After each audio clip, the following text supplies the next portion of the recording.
Charlie Kimber is going to speak. He's the editor of Socialist Worker, and the title of the meeting is Bernie Sanders, the Democrats and US Radicalism. He'll speak for about 35 minutes, and then we'll open the meeting for contributions and questions.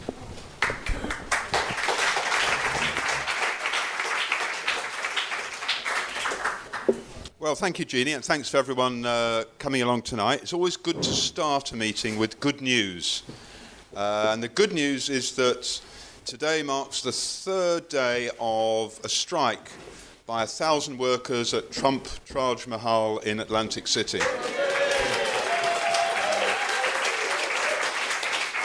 The waiting staff, bartenders and so on, who are paid an average of $12 an hour, are fighting against Trump Taj Mahal for decent union rights, against pension attacks and for a decent contract. And we send our solidarity to them, if they did but know it.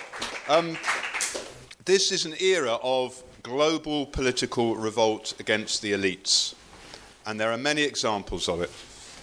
Syriza in Greece was one. Whatever happened to the Syriza government, it was one. Podemos in the Spanish state is another. Jeremy Corbyn in Britain is another expression of that. The economic freedom fighters in South Africa posing an alternative to the ANC is another example.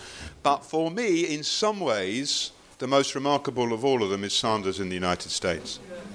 I think it's an incredible phenomenon, and I'm sure why there's so many people here tonight, it's a really interesting thing to talk about and to discuss, and what the implications of it are. Because here is a man who, calling himself a socialist and using the word socialism, and actually when you listen to Trump's speech, often he says the word socialism and there is a pause in the audience. And then suddenly there's a, yes! Someone has... Oh, I didn't say it. No, I didn't know you. Replay the tape. When Sanders says that, there's a pause and then an incredible response to it. Here is a man who has, running for the Democratic the candidature, won 12 million votes, more than 12 million votes, won in 23 states against Hillary Clinton on a program of universal health care, free tuition at public colleges, a political revolution against the billionaire class, and a complete reorganization of campaign finance to get honest politics in the United States, and using the word socialist. Now, anyone who's here from America will know that for decades it's been impossible to even call yourself a liberal and be elected in the United States. The word liberal became a slur upon people. Now, here is a man who is using the word socialist, and he's got the most incredible response. The rallies, early rallies of Corbyn got 20, 25, 27,000 people. Some of the later ones got 45, 50,000 people at some of his rallies. Sanders gave an interview with Rolling Stone a few weeks ago in which he said 1.2 million people had come to his rallies. That's an extraordinary popular support for the Sanders candidature. He has raised, at the beginning of June, he had already raised over $200 million in contributions, with the average of the contributions being $30, 20 quid. In other words, in complete contrast to the generality of American campaign finance, which is based upon massive donations from corporations and very rich individuals, not only on the Republican side, but Hillary Clinton's campaign is based on that same thing. He has managed to hold the campaign together because of this huge number of donations from ordinary people. And he has popularised the notion of socialism. I mean, it's quite famous that the word socialism became the most searched word in America at one point on the internet. And early on in the Iowa caucuses, 43% of the Democrats used the word socialist to describe themselves. Not just that they thought socialism was a good thing, they said that they themselves were socialists. Now, that's an extraordinary transformation in America. Let's be clear, when Sanders talks about socialism, he doesn't mean the same thing we do. And there are many weaknesses in Sanders' programme, particularly in the case of foreign affairs.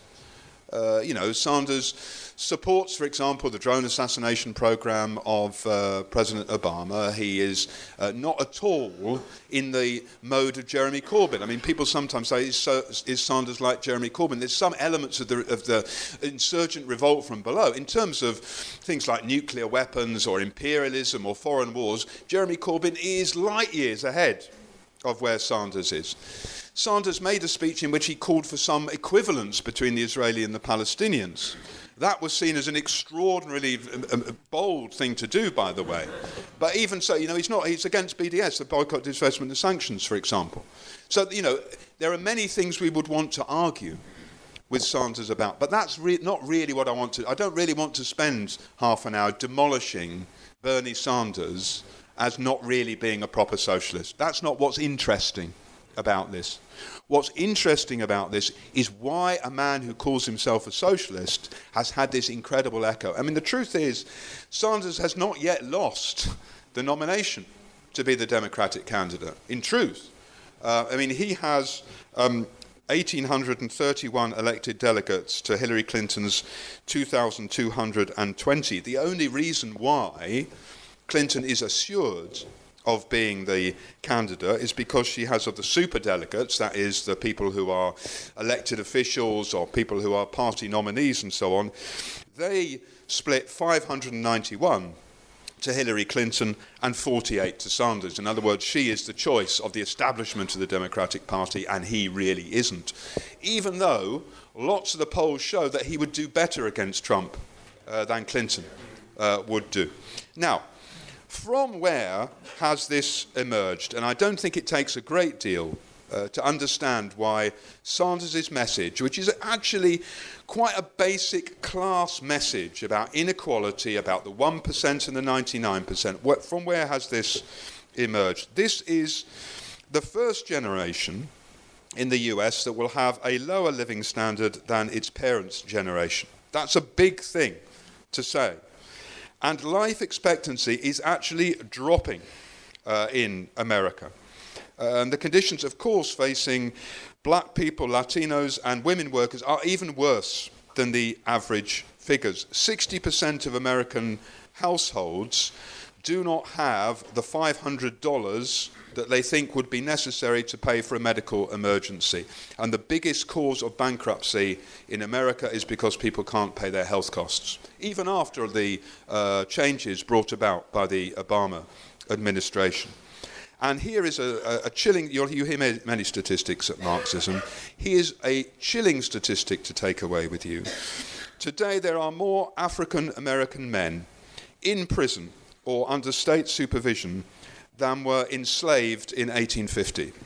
So there are more people than on the verge of the Great Civil War of 1861 to 1865, the last positive element of the American state, than more people in prison than at that time.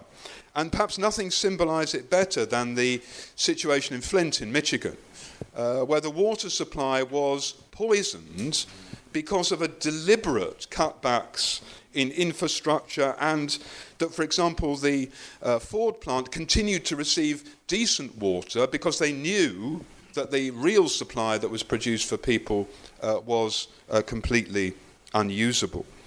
And this has produced a deep disenchantment with American democracy and with people at the top of society. And let me say straight away, this is what Trump also tries to play upon. I mean, look, one of the themes of Marxism has been how crises in society can be pulled to the left and the right, and our task is to shape the future, not to just watch the future, and to pull things to the left. That's true in America as well. There's this deep insurgent mood that's about able to be captured. And one shouldn't overplay this. I mean, people sometimes say Trump's base is white workers. It's not. Actually, Trump's base is largely richer people. If you look at, it's quite a detailed study that's been done, for example, of the sort of people who vote for Sanders and the people who vote for Trump. The people who vote for Sanders have much lower incomes than the people who vote for Trump. But it is true that if you go to West Virginia, for example, some of the devastated mining communities, you will find people who like Trump because he speaks the truth that things are not that great in America today, that people like us has been forgotten, that there's no future for us. And there is a fight on between people like Trump and people like Sanders at the moment in terms of official politics as to whom can grab this mood. And Hillary Clinton is almost uniquely ill-suited to grab that sort of mood. Almost uniquely ill-suited. I guarantee to you that the miners of West Virginia do not think that Hillary Clinton is the future. You know, an absolute insider, someone who is absolutely enthralled to the corporate elite, someone who has decades of working alongside the power brokers and the military and the very rich people inside America. And this is the interesting battle that's going on, and that thank goodness that someone calling themselves a socialist has emerged to give focus to that feeling from the left rather than from the right in America. And, you know, I think the Sanders phenomenon has been one of the most hopeful, one of the most exciting things that's happened in America for a very, very long time. And, you know, if you have time after Marxism, Google some of Sanders' rallies and some of his speeches, which are actually quite moving. And look at, well, things like Erica Garner, the daughter of Eric Garner, who was killed by the cops, who made a video for Sanders, which I'll be honest with you, I've watched it probably 30 times. I can't watch it without crying, I'll be honest with you. And because it's incredibly affecting about how she talks about the Black Lives Movement, about the fight they have had for justice for Eric Garner. And at the end of it, she says, we need people who are on the side of justice, and that means voting for Bernie Sanders. And I know, you know, maybe want to discuss about the question of Clinton and Sanders and the black vote and so on. But actually there are very serious black justice campaigners who have supported Sanders because Sanders himself changed during his campaign of someone who didn't make this a central element in what he was talking about.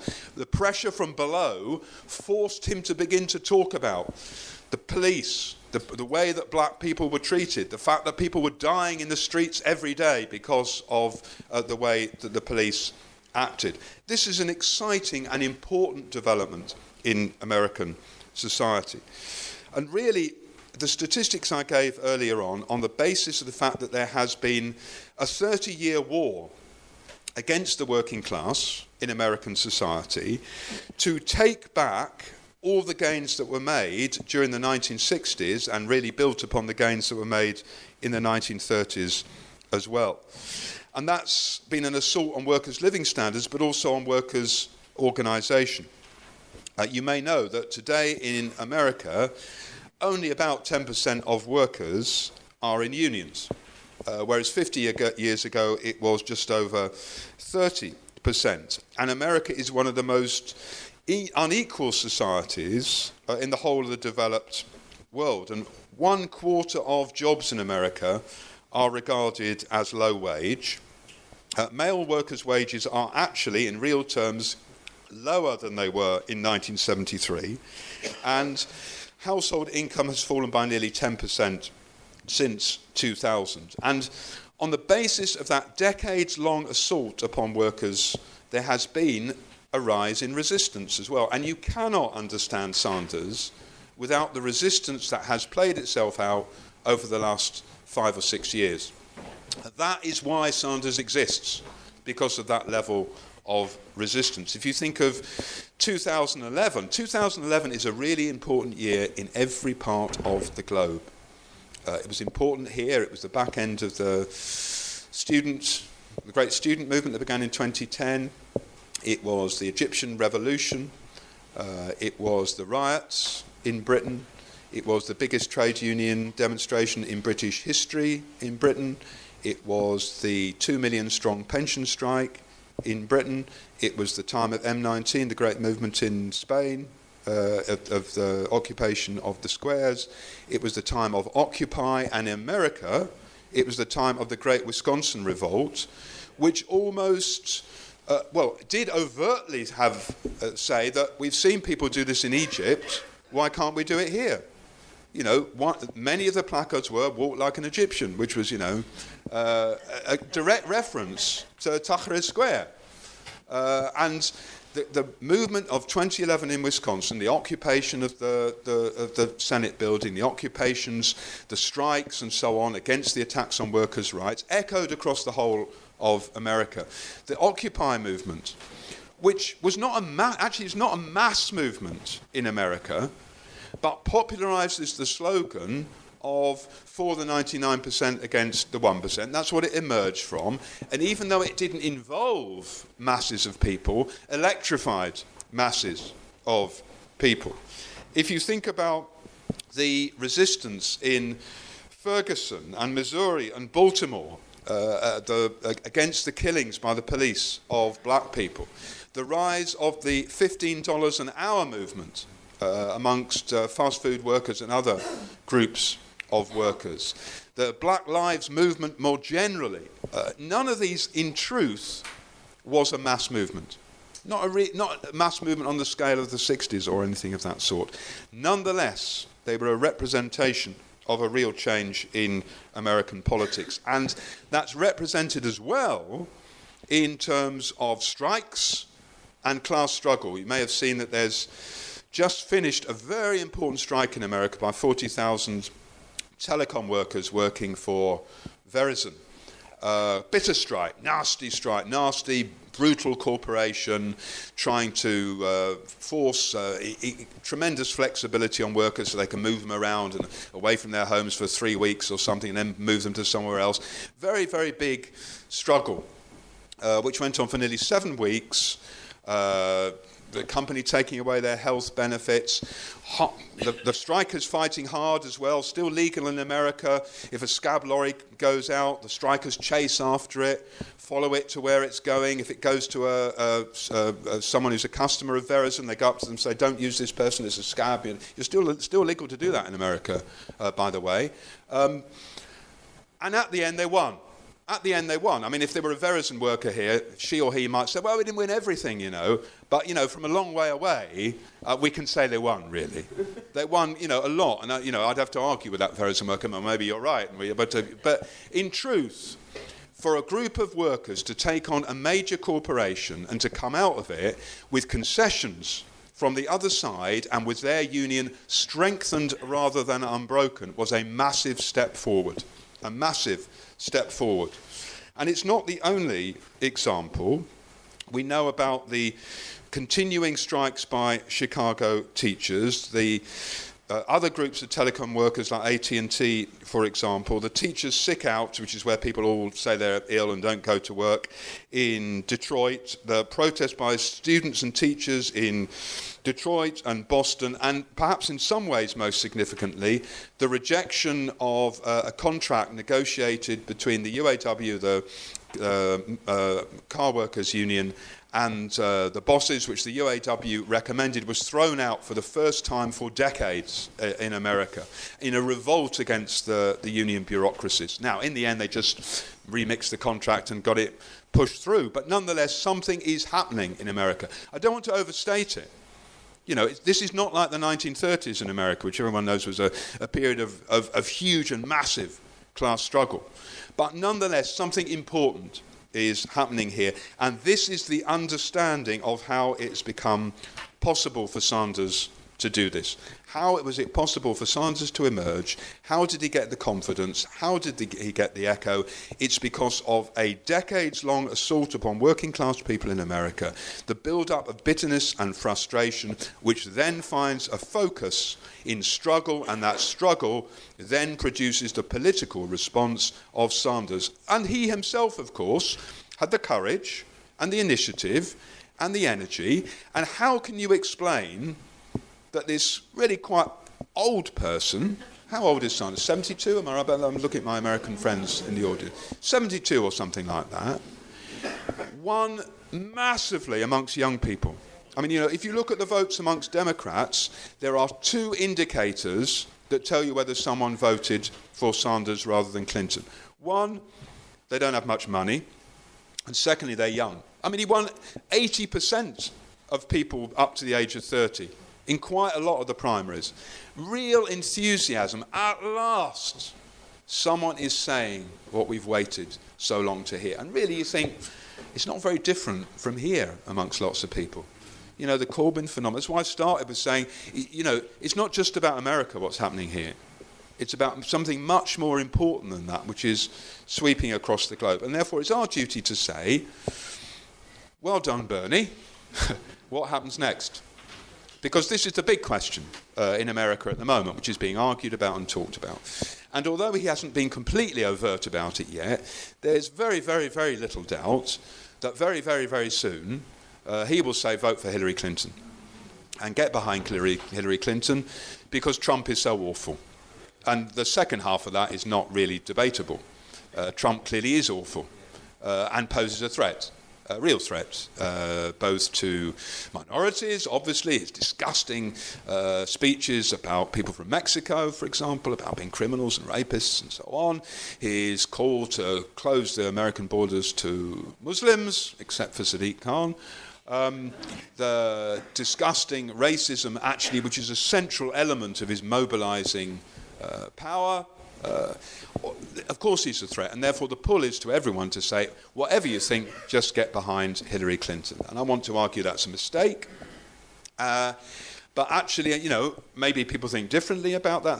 They must stand up and argue it. And obviously, I'm in London, as we all are. You know, and the particular tactical things in America, I'm not able to go into, because you can only really do that as part of a living movement in America. But there are more general questions which face all of us. You see, the Democratic Party has a weird history, a really weird history, which, you know, I haven't got time to go through in any great detail, so I'll just sketch it out. I mean, it was originally the party of the slave owners. You know, Abraham Lincoln, the man on the other side, was a Republican. You know, the Democrats opposed the bill to free the slaves in 1865. The basis of the Ku Klux Klan, for example, was the Southern Democrats. This is true. This is true. But they were smashed by the experience of the Civil War and really ceased to exist as a national party after 1865 for quite a long time. The ones in the North went and allied themselves with Lincoln. The ones in the South became a small rump, in truth, that managed to reinstate themselves, but essentially were not a national campaign. What changed that was the 1930s. When the inability of the Republicans to offer any answers to the great slump and the unemployment and so on, Roosevelt reinvented himself as someone who was on the side of labour and the trade unions and jobs and what we would now think of as Keynesian reinflation, and was able to transform the Democrats into a party which offered itself to organised workers, to minorities, to women, and so on. That it changed to become that party. And the 60s, the civil rights movement, changed it even further, because the civil rights movement flowed into the Democrats, and it became the party that was associated with the left and the trade unions. I mean, it's a weird history, the Democrat Party, but there we are. But I would argue that it still remains, obviously not the party of the slave owners, but a party which is one of the central parties of US capitalism, that it still has a complete commitment towards the corporations and big business in America. And therefore, if you look at all the elements of the Democratic Party, this is not a party that can be captured to be used for social progress. And the biggest problem with Sanders is not really his position on the drone assassinations, though that's wrong in my view, but he is missing the greatest opportunity that has existed for really since, I think, probably, well, you can argue the 1980s and the Jesse Jackson campaigns, but from the 1930s, in truth, to smash up the two-party system in America and to found something entirely different and new. Because if Sanders was to say this is a rotten system of two parties and we need something different and I'm going to lead it, I'm not sure, I know he wouldn't take those 12 million people who voted with him, but he would take millions of people with him, and he could pitch towards those who are pulled towards voting for Trump because he seems to be an anti-elitist and outside the establishment in a completely different way to what Clinton could do. And even more importantly, he could lay the basis for a new force in American politics to the left, which American politics desperately needs, because the whole history of movements in America is that people get drawn into trying to change the Democratic Party.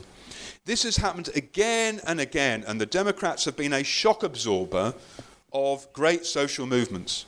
The 1960s, there was a potential for forming an alternative to the Democrats and the Republicans. In the 1980s, Jesse Jackson was at various, you know Jesse Jackson, the black civil rights activist. He got very close to winning the nomination, in fact, in 1988. He did well in 84, he did even better in 1988. He got close to winning it.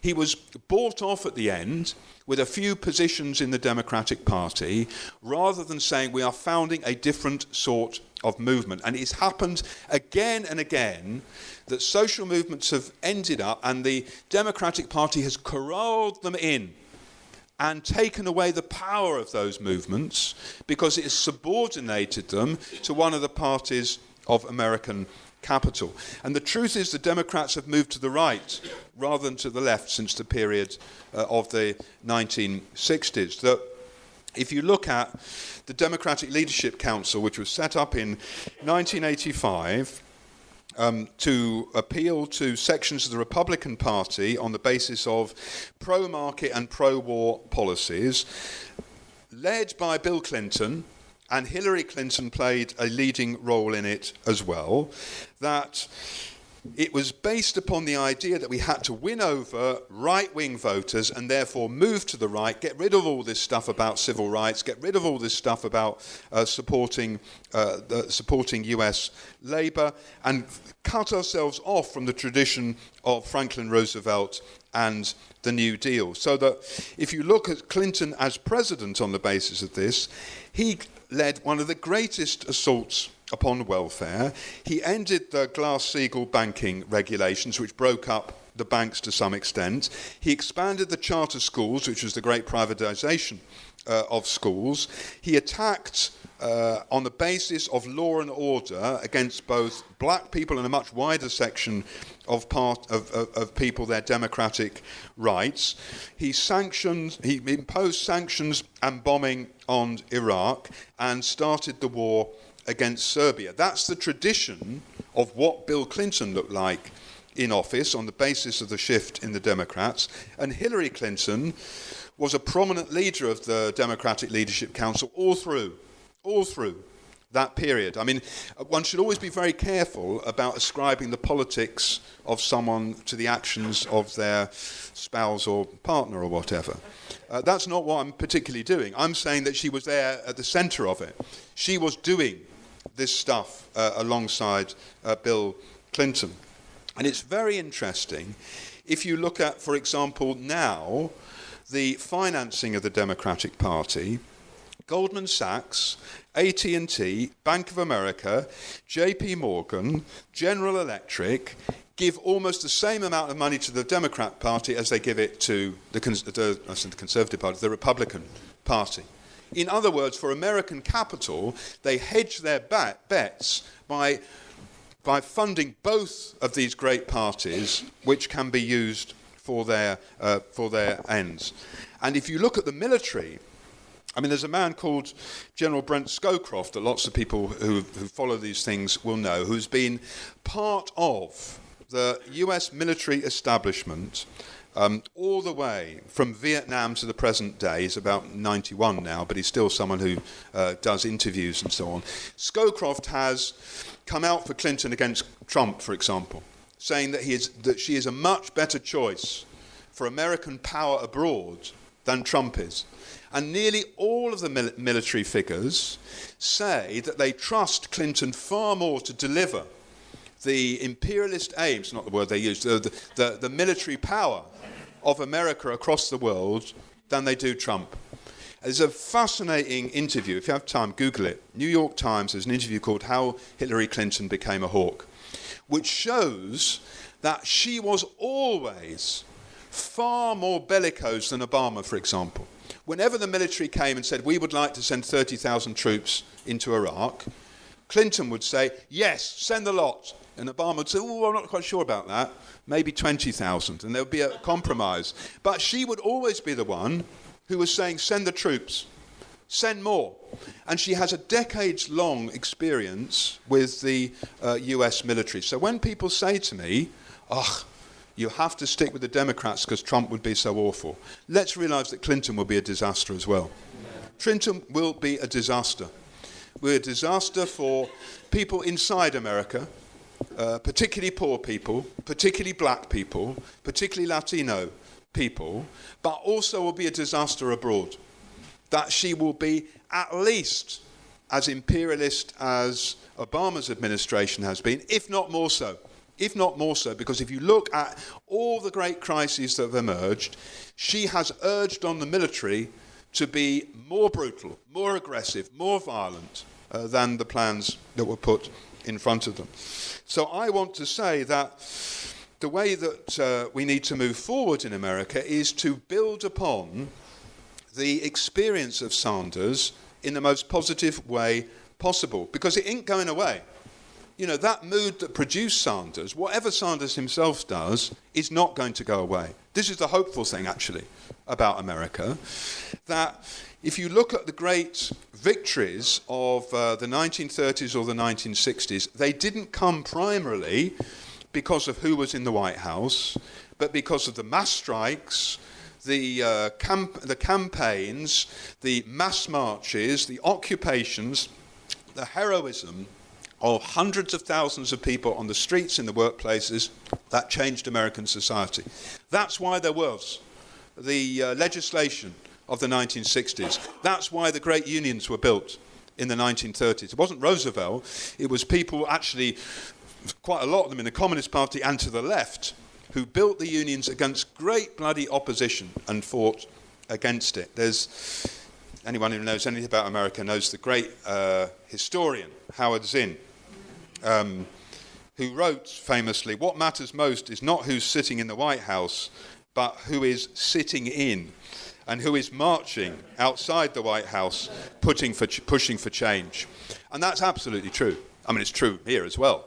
But it's obviously very true when you look at American society. And I want to spend the last 3 minutes talking about Eugene Debs. Eugene Debs is one of the heroes of Bernie Sanders. He made a film, actually, a little film about Debs early on in his career. And Debs is one of the great heroes of the American socialist movement, who was a great leader of strikes, but also ran for president a number of times, winning 1 million votes in 1920. He was a rail worker who was a Democrat. Led the great Pullman strike of 1888, a brutal strike. 13 people were shot dead on the picket line. That's quite a brutal strike. He was imprisoned as a result of the Pullman strike, went to prison and read Marx's Capital. And as he said himself, this set the wires humming in my system. And he came out of prison, left the Democrats, and became a lifelong revolutionary socialist. He helped found the IWW, the Industrial Workers of the World. He was an absolutely hard against racism. He refused, for example, to speak to segregated audience, which was the norm in America at the time. He founded the Socialist Party of America, which was incredibly successful. It had at one point over 100,000 members and had 2 members of Congress, and then opposed the First World War. He was imprisoned in 1918 for a speech against the call-up for the military and sentenced to 10 years in jail for speaking out against the military. He ran a campaign from jail for the president in 1920 in which he won over 1 million votes. That's an extraordinary achievement. From a jail cell, he got over 1 million votes. Now, that is a fantastic tradition. Deb's life is well worth reading about. He was broken, actually, by the experience of prison. He died in 1926. But that is the tradition which we have to return to. Debs was absolutely scathing about the 2 great parties of American capital. He said there weren't 2 parties. He said there were one party. really. He said, they are the Republican Democrat Party. They are the political wings of the capitalist system, and such differences as arise between them relate to spoils and not to principles. And I think that's still true today. Of course, the Democrats have gone through changes since the 1920s. But in truth, the great task in America is to found an independent party, a socialist organisation, that breaks from the stranglehold of the Republicans and Democrats, which has prevented the emergence of a generally progressive force inside American society. And the possibility there now is to do it. What this primary season has displayed is an insurgent mood inside American society. And it will be the greatest tragedy if once more that is corralled behind one of the great parties of capital in the Democrat Party, instead of producing something which can give real hope to hundreds of millions of people across the world. Thank you.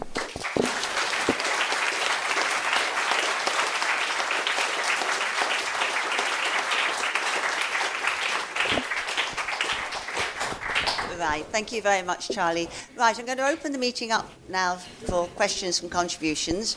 The meeting is being filmed, and so we need people to come to the front and use the microphone. And also, if you don't want to be filmed, just tap the camera person as you come up and they won't film you. And I will give you 3 minutes to speak, and after 2 I'll tap on here, and that will let you know you have a minute left. So, no, sorry, this hand first. If you keep your hands up, I'll just make a note. Hi, Charlie, thank you for that talk. I wanted to really ask 3 questions. I've been listening to a lot of this stuff. This bad habit of staying awake, and I listen to phone-in shows talking about what's happening in the States. And I'm intrigued by... Sorry about that. I'm intrigued... My 3 questions are, I'm intrigued by the fact that I keep hearing there's a significant section of Sanders' support that would rather have Trump than Clinton. I keep hearing something like 15, 20%. And given the characterization of the movement, I don't quite understand that. The second question, I thought your summary of the Bill Clinton administration useful, yet just a few weeks ago, Bill Clinton was the keynote speaker at Muhammad Ali's funeral. I stayed up and listened to it. It was a moving speech. And the third question has gone out of my head, so I will stop there. I'll leave it to those 2 questions.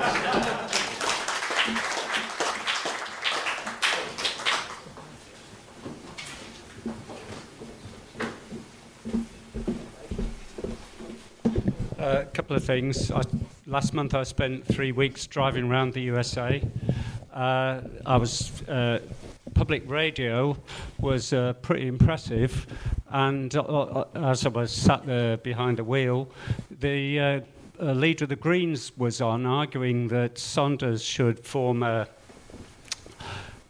united front, or what, they didn't use that word, of course, but got together with them and stood against Clinton. And, I absolutely agree with what Charlie's saying. The pressures to come behind Clinton are fantastic, but actually there are real forces there.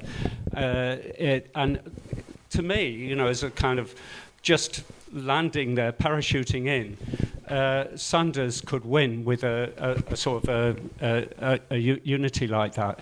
And behind all this, it was the most extraordinary thing, reading the newspapers. The local newspapers in the USA are actually really give you a really good impression of what's going on. And we were driving through Arizona reading the Phoenix newspapers. And in Phoenix, there's been a drought for 20 years. They've had water rationing for 20 years. And Nestle is opening up a water bottling plant using public water. And the commentary on this was incredible. It was all the paradoxes and the contradictions were in there. But the reporting was, well, what's going on here? But there was no kind of political crystallization of it. And I think, absolutely agree with Charlie. Sanders, it's such a tragedy that Sanders probably won't stand. And finally, on the question of the people supporting Trump actually making a play for some of Sanders' support. I mean, what's really clear, there are similarities between the Leave vote here and what's going on in the USA. It's a protest vote. It's anger against years of oppression and so on. And, so there you are. Thank you.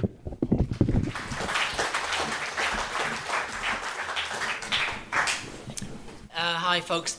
Ed Harper from West Cork in Ireland. I don't want to turn this into a sort of Jill Stein primary. Jill Stein's the lady that our comrade was just talking about, she's been asked to stand by the Green Party. She actually formed her own party called something like something or other, Alternative Progressive something or other party.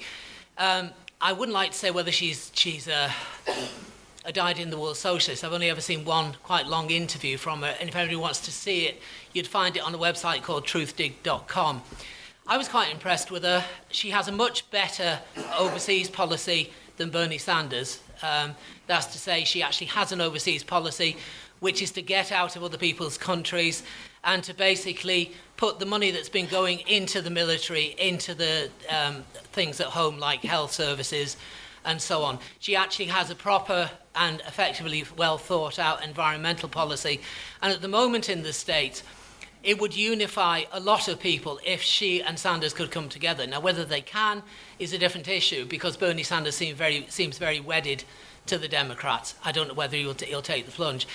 But if she could, I think it could make a massive difference because of the amount of environmental activism that's been going on that stopped major projects which the capitalists really wanted. And that has actually brought in Native American protest groups into the mainstream environmental movement, and there could be a really big unification if the two of those could work together. If not, well, she's a bit younger than he is, and there'll be another election.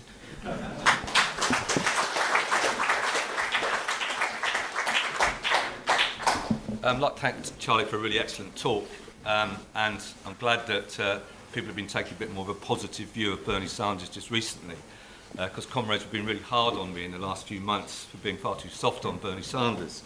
I think probably because, like him, I started out as a 1960s student radical. But it's interesting that Sanders came into politics, although he's criticised on race. I mean, I hadn't heard of him 10, 11 months ago, until a young comrade said, "Have you heard of this guy, Bernie Sanders?" So I Googled him. He came into politics at University of Chicago in a campaign to desegregate student accommodation. This is not Alabama or Mississippi, but Chicago.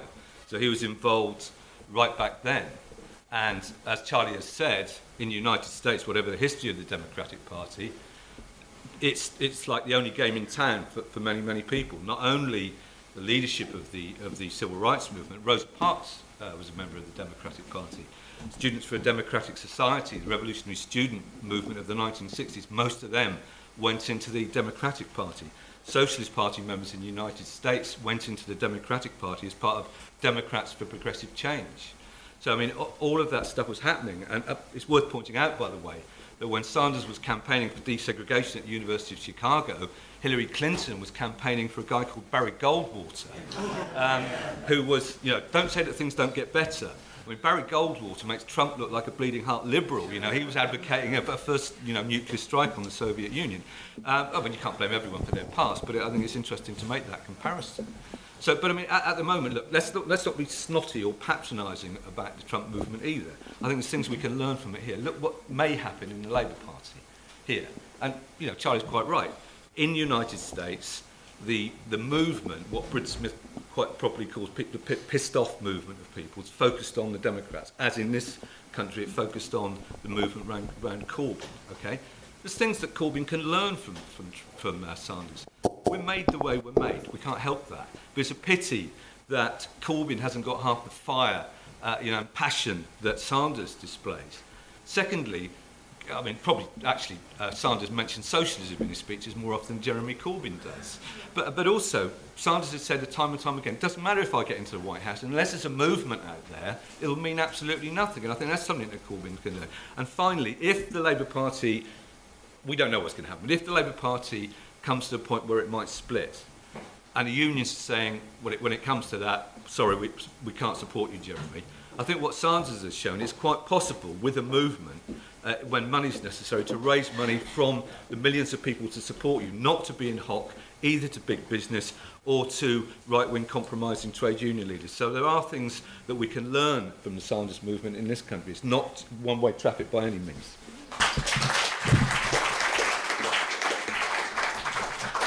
Hi, so I was raised in Texas, right? And I've been here around 6 years. So a couple of years back when the actual election process started, and I got all the messages from my friends going, have you checked out Bernie Sanders, blah, blah, blah. And I started checking him out. There was a video of Bernie Sanders talking, and right behind him there was a picture of Eugene V. Debs. And that's when I was like, all right, I like this guy. I'm going to start checking him out. Now, when it comes to the actual election, come around November time, I'm actually going to be around California. And all my friends were saying, well, who are you going to vote for if Bernie's out? Are you going to vote for Clinton? Are you going to vote for Trump? And I told them I'm not voting for either of them. I'm not voting for any of them. No way. I'm most likely probably Joe Stein. When they started having to go to about that, on one side, when it comes to the American electoral process, being California, that's a blue state, most likely my vote will only be a protest vote. And if I was in Texas, it's a red state, the same thing. But the other argument I have to them, I always have one quote that I say to them, which is a Eugene V. Debs quote, which is, it is better to vote for something that you want and not get it than to vote for something you do not want and get it. Thank you.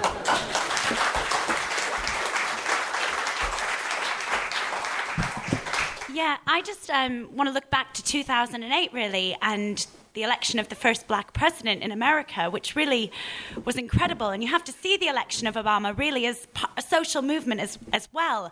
And the idea of yes, we can, and the hope that was generated around his campaign. You know, people voted for Obama thinking that they might vote for a bit more of a national health service. They thought they were voting for the stopping of bombing in Afghanistan. They thought that they were voting to stop Guantanamo Bay and that sort of thing. And I think we have to see the rise of Black Lives Matter, Occupy, and also the rise of Sanders, also off the back of actually the massive disillusionment of the fact that actually conditions for Black Americans have got significantly worse. You know, 2008, what did that come off the back of? It came off the back of Katrina. And, you know, think about the absolute horrific conditions for Black Americans coming back to their homes, being told that actually this isn't your home anymore. The infant mortality rate in Katrina, or in New Orleans after Katrina, was higher than that on the Gaza Strip. I mean, we're talking a real blow to the working class in America. And I think you have to see Black Lives Matter then as a complete response to that.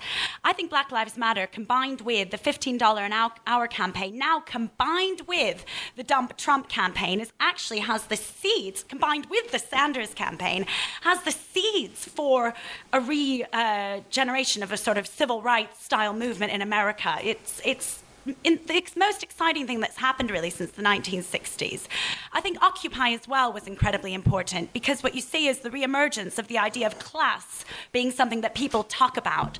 I grew up in the 1990s in America, and I swear, like, the idea of class, it was sort of like, well, if your parents could if you had a washing machine and a TV, then you're middle class. And it didn't matter whether or not your parent worked in the sugar beet factory or whether or not they worked in the shop down the road or wherever. That's the way it was. And I think that's another thing which is incredibly important.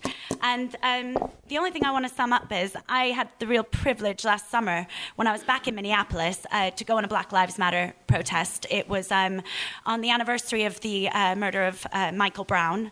And what was planned was a kind of peaceful vigil in Minneapolis. Not been the hotbed of revolutionary activity in recent years. But then Michael Brown's friend was shot by a cop, I don't know if you remember, in Ferguson. And I went on this vigil, and the organizers were young black women, young Muslim women, young white students as well. It was a very united, broad protest. 300 people said, fuck the vigil, we're going to go and occupy one of the main intersections in St. Paul. We marched down, lay down in the middle of the road for 2 hours, stopped a train, blocked traffic, and I thought, you know, this is really, you can really see, this combined with the $15 an hour campaign, it has the seeds for a real, genuine revolutionary movement in America.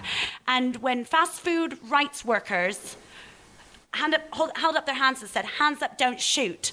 and picketed outside of McDonald's in New York in summer 2014 after the murder of Michael Brown, then you really start to see it. You start to feel here are the most downtrodden of workers in America uniting in solidarity against police racism and police brutality. And I think what you just urgently need is a revolutionary party in America that could help to unite all those people who've been pulled around Sanders to actually fight for something much bigger.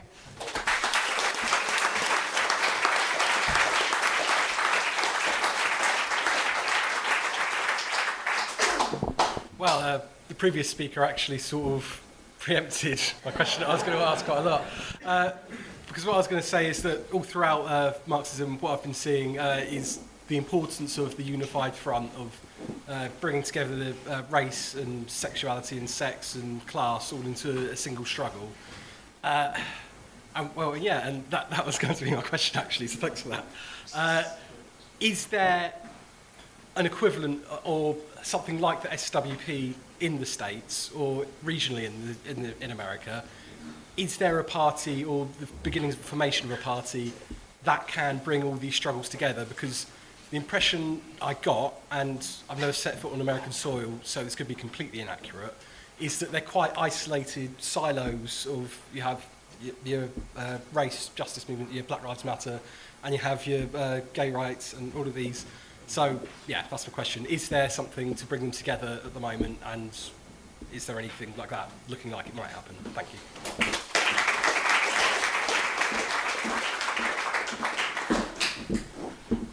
See, I'm not surprised that Bill Clinton made the speech about Muhammad Ali, and it actually was a very moving speech, because the Democratic Party, throughout its history, has been a party that has embraced aspects of the struggle in order to smother it in their embrace and incorporate it into a campaign for the Democratic Party.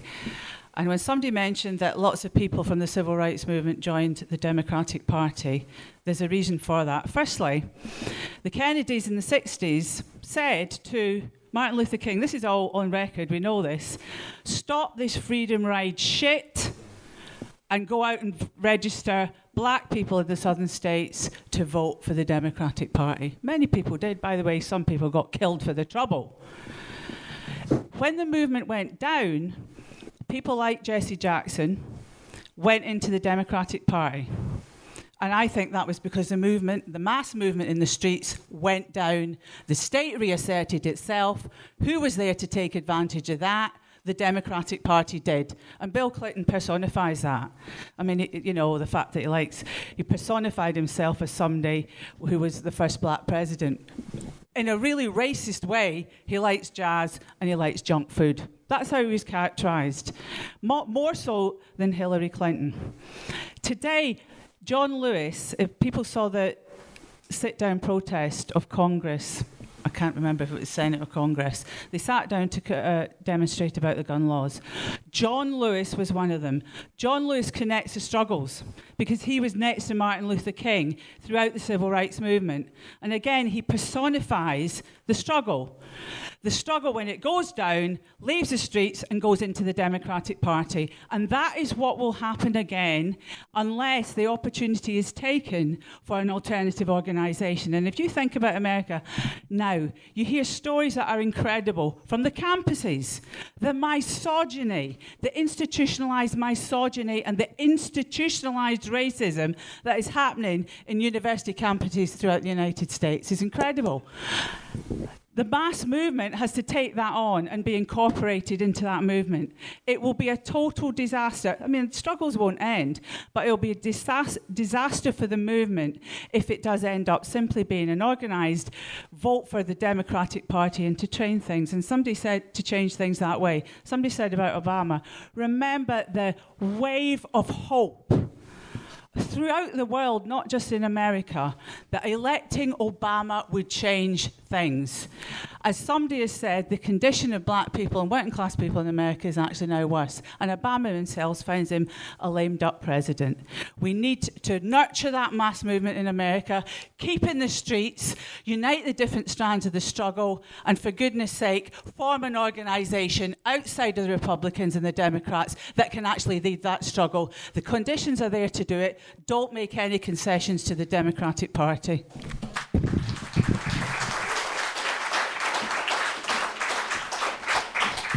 Do you know, I kind of like take an interest in American politics. I take a notice.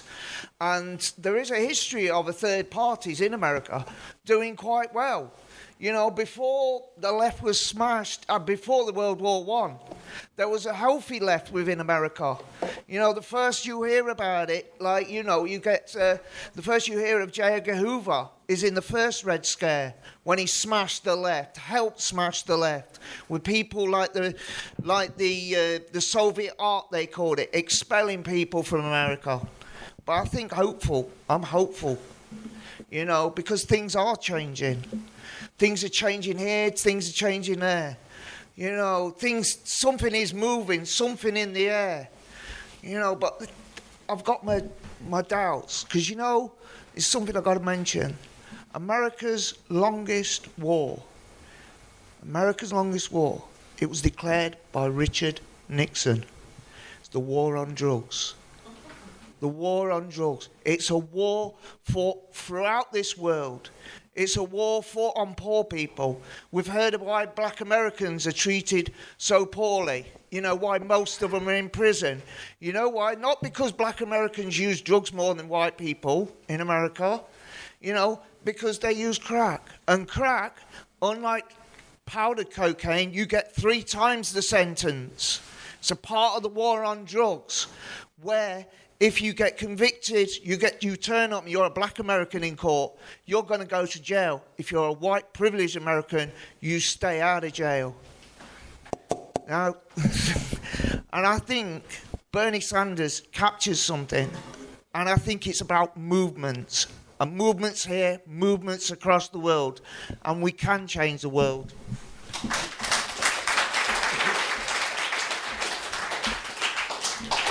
At the very inception of the Sanders campaign, you know, the impression that is a sheepdog to like bring it in and was very strong. And but as the momentum moved, I was like, yes, this might be something different, but with doubts. But I then asked myself, what could make decent socialist person like him, I mean, limitations of his socialism being taken into cognition, to still most likely play the same role that will bring, I mean, the radical feelings back into the confines of the Democratic Party. And it's like 2 things, which are not necessarily related, but are often conflated to appear to be the same thing. First, ideas are very powerful, yes, but particularly with regards to transforming society without ideas becoming, I mean, a force in terms of material mass of people. I mean, you could have the best ideas on the world. It doesn't really matter. Well, so to speak. Then secondly, and that's what, is that the illusion that you change things by going to cast your vote every 4 years or whenever that is. So these 2 things are conflated. And we've seen that in Nigeria, where I come from. A couple of, at times, leading comrades were like, look, we can't keep being in the ghetto of politics. We need to be with the masses. And where did they end up with? Some of the bosses' parties. Now, I really very much want to share the enthusiasm that this mass upsurge would not go away like that. Yes, I realize this is quite different from Occupy, but Occupy was also quite very inspiring. You know, even in Nigeria, then our uprising was declared by some as Occupy Nigeria. But it went up like a jet and came down like a stick, largely speaking. And the thing now is, if this theme is not to be lost, even if it is in an exploratory sense, I would appreciate if Charlie looks at what are the possibilities, the real possibilities, what forces are in control, what can be distilled out of this beyond this movement. And I mean, I'm not just looking at it that this has to be done, it's necessary for us to congeal out from this movement. Without forces of persons, small that might be now, entering into this fray, without breaking within some and getting forces from within the Bernie Sanders, as powerful as this wind is, it is not impossible that it will blow away just like that. Thank you.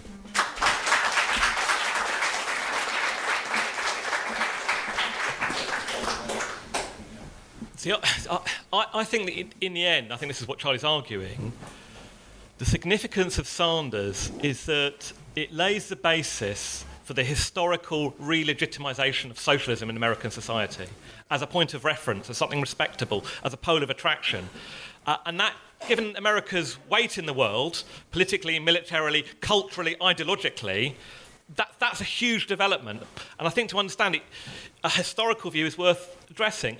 Sometimes people say, why is there no Labour Party in American society? Well, actually I think Mike Davis's book, Prisoners of the American Dream, addresses it quite well. It's not, people say the frontier, immigration and so on. He says, look, by the 1930s, all of those factors weren't relevant. The titanic class struggles of the 1930s could have laid the basis for an emergence of a mass socialist, mass Labour Party.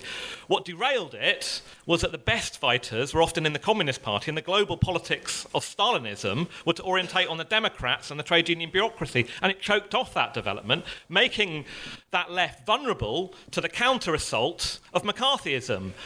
See the film Trumbo. The point about Trumbo, Dalton Trumbo was the richest paid man, screenwriter in Hollywood, and he was a communist, and they smashed him, right, and blacklisted him and so on until he wrote Spartacus, re-emerged, fantastic. The point is, if they could do it to him, they could do it to you if you're a teacher or a civil servant. Thousands lost their jobs. They rooted socialism out.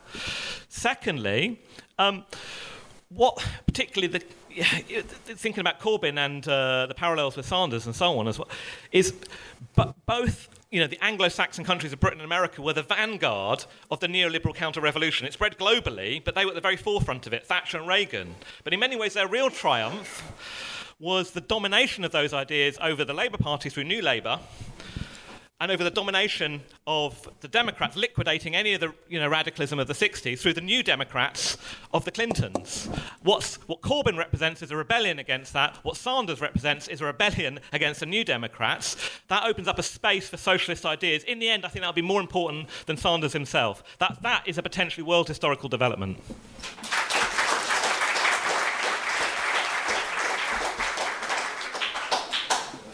I just want to talk about. I think it would be a shame to have a meeting about radicalism and the movements that are going on in America that's so similar, as people have said, to the movements that went on in the '60s, without mentioning a bit more the death of Muhammad Ali, the recent death of Muhammad Ali. And I think it's interesting to do with what you were saying about how reformist parties, especially ones further to the right, like the Democratic Party, can become not a supporter of movements forward, but can absorb that momentum and can halt movements forward by claiming to represent them in fact taking over them. And you see a similar sort of thing where after in Muhammad Ali's life, after he died, Donald Trump tweeted, "Muhammad Ali is dead at 74, a truly great champion and a wonderful guy. He will be missed by all." And he was criticised by Bernie Sanders because a few months earlier he had tweeted, "Obama said in his speech that Muslims are our sports heroes. What sport is he talking about, and who? Is Obama profiling?" And you saw a similar thing in the 1990s, a sort of reclamation of the image of Muhammad Ali. He lit the torch at the 1996 Atlanta Olympics, and he was described as an American hero. This was the guy who said, "I am America. I am the part you won't recognise, but get used to me. Black, confident, cocky. My name, not yours. My religion, not yours. My goals, my own. Get used to me." He was a radical. He completely did away with any semblance of establishment power and establishment authority. And I think it would be a shame if you saw a similar thing in America now, where I think it would be a shame if the Black Lives Matter movements and a lot of the social movements that are going on in the streets in America fizzled out as Bernie Sanders' candidacy throws its weight behind Hillary Clinton.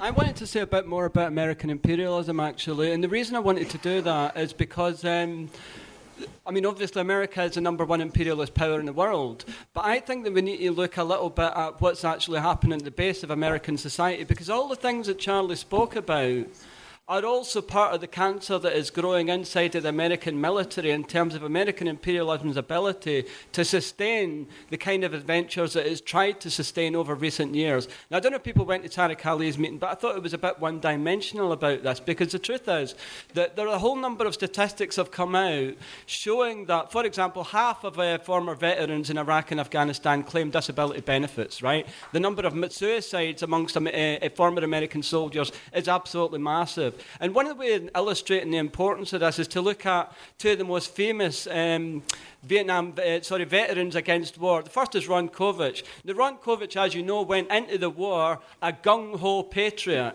And he came out of the war and he helped found Vietnam veterans against the war and a brilliant anti-war movement and all the rest of it. Compare his story, which is in many respects similar up to that point, with a guy called Thomas Young. Thomas Young died in November 2014 after serving in Iraq. And, he got completely screwed up by that war. But he also joined the anti-war movement. The difference between Kovich and Thomas Young is that Thomas Young represented a generation who went into that war already not believing in it. You see this in the documentary Body of War, if any of you want to see it, about Thomas Young. It was made in 2007. And what this actually exposes is the fact that at the base of American society, there is a massive potential to build a movement which actually capitalises on the anti-war sentiment that exists right across every American city and town, which Bernie Sanders has failed to tap into. If you imagine what could have been possible from the generations who have fought against these wars over America to pull that in together with a campaign against American capitalism and to fight for real change and against American imperialism, that really is what is necessary to build the kind of left that is capable of transforming the potential. And remember, let's face it, comrades, if we cannot achieve socialism in America, then you might as well forget about world revolution. So it is extremely important what we're talking about here. We all have an interest in seeing a genuine grassroots left emerge from the base of American society, which is capable of fighting for our interests on an international basis, on an anti-imperialist basis as well.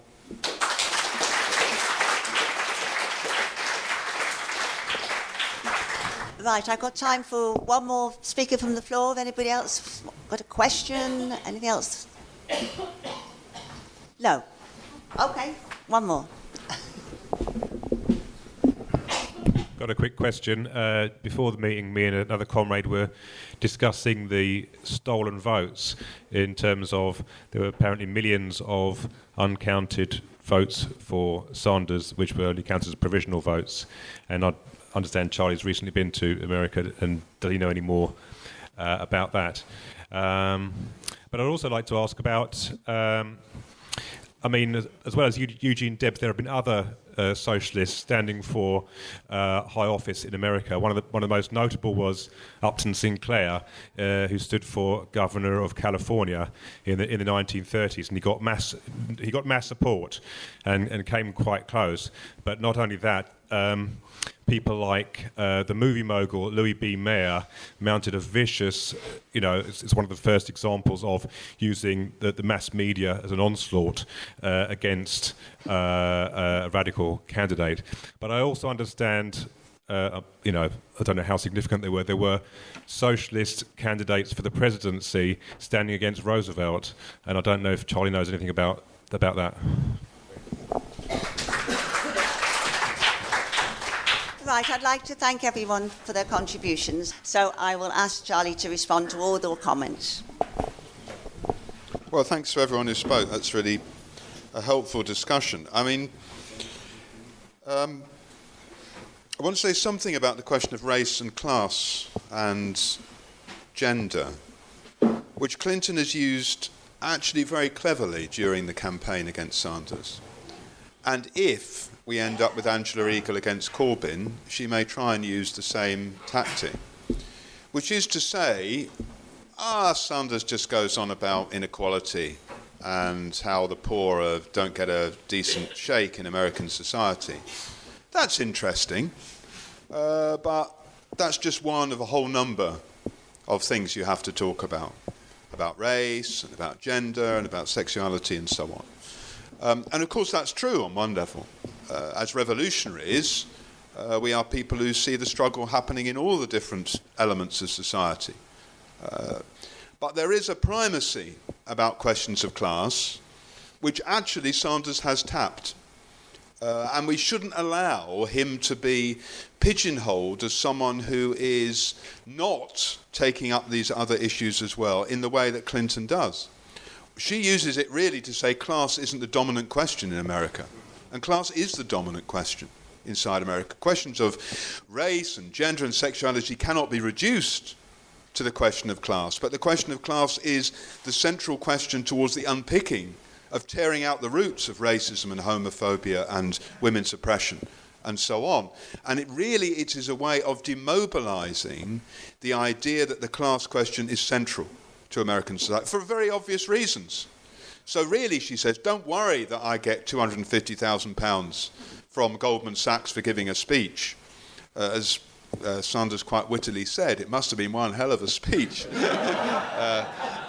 Could you release the text of the speech you made? Because it must be like Shakespeare to get that sort of money.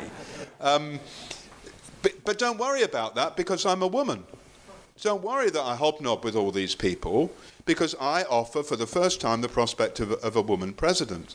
And actually it's a really reactionary use of anti-racist and feeling for women's rights and so on, the way Clinton does. And I think it could be used against Corbyn in the same way. Oh, he goes on about austerity and all those questions. But Angela Eagle is a lesbian. Surely it'd be fantastic to have a lesbian as the leader of the Labour Party. And we should watch out for the way in which these categories are used in an actually very, very reactionary way against people like Sanders and against Corbyn, because I think Sanders was actually quite poor on the question of racial oppression in America at the beginning of his campaign. The truth is, if you look at his early speeches, he's not brilliant about it. Not that there's anything wrong in what he says, it's just a bit of an absence around that question in what he says. But he moved because he faced pressure from below. And Sanders' campaign has partly been shaped.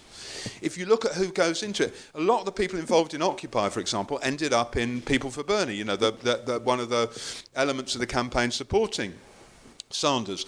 A lot of people in the Black Lives Matter, not all of them by any manner of means, quite a lot of them actually support Clinton, but numbers of them have ended up in Sanders' campaign. This has been a positive development in terms of how the campaign has gone forward. The central question that people asked is, about the Greens, that how we move forward. And I think you have to start from an understanding that the two-party system in America is starting to break up. Actually, Trump is an expression of this as well. Trump was not the choice of the Republican establishment. Trump is, for them, a bit of a wild card. Could you really imagine him being in charge of American imperialism?